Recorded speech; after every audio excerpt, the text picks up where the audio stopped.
এই যে মামলা কাহিনী ওই 2013-এ অ্যাপ্লাই করেছিলেন উইথ দ্য এজ লিমিট।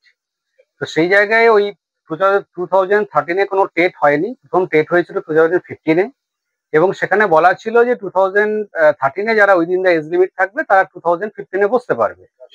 সেই অনুযায়ী সে অ্যাপ্লাই করেছিল এবং 2015-এ টেট কোয়ালিফাই করে। নিয়োগ প্রক্রিয়া শুরু হয় 2016-এ আপার প্রাইমারি।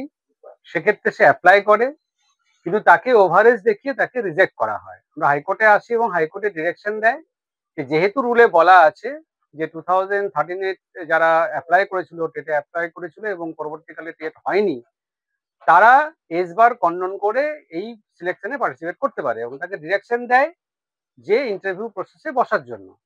সেই মতো সে অর্ডারটা কমপ্লাই করে তাকে ইন্টারভিউ বসতে দেওয়া হয় এবং সে এমপ্যানেল হয়। পরবর্তীকালে এই সিলেকশন প্রসেস চ্যালেঞ্জ হয় এবং সেটা ডিভিশন বেঞ্চে অবধি গড়ায়, এবং সেখানে জাস্টিস সৌগত চক্রবর্তীর নেতৃত্বাধীন বেঞ্চ সেখানে প্যানেল পাবলিশ করতে বলে। সেই ফাইনাল প্যানেলেও কিন্তু তার নাম ছিল, এবং ডিভিশন বেঞ্চের অবজারভেশন যে এই প্যানেলে যারা আছে তাদের সবাইকে কাউন্সিলিং করাতে হবে, এবং এই যে বারবার ভেরিফিকেশন আর কিন্তু করা যাবে না।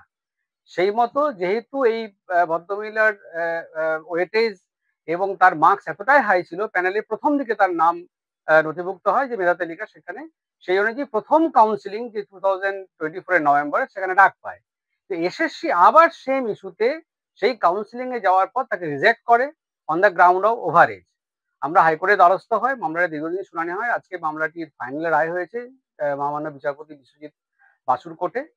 সেখানে ক্লিয়ার অবজারভেশন আমরা তুলে ধরেছিলাম যে এই যে সেম ইস্যু ডিসাইড হয়ে গেছে সিঙ্গেল বেঞ্চের ডিভিশন বেঞ্চ, সেটা রিওপেন এসএসসি করতে পারে না, এবং যোগ্য ব্যক্তিকে এরা অন্যায়ভাবে তার চাকরিটা দিচ্ছে না এবং তাকে বারবার বঞ্চিত করছে। মহামান্য বিচারপতি রায় দেন যে স্কুল সার্ভিস কমিশনের ডিরেকশন দিয়েছেন যে 2 উইকসের মধ্যে তাকে রেকমেন্ডেশন লেটার দিতে হবে, এবং যেহেতু সে নভেম্বর থেকে ওয়েট করছে 2024, সেই নভেম্বর থেকে যে কাউন্সিলিং হয়েছিল সেই ডেট থেকে তার এফেক্ট দিতে হবে। বাংলার আওয়াজ, বাঙালির আবেগ, জি 24 ঘন্টা।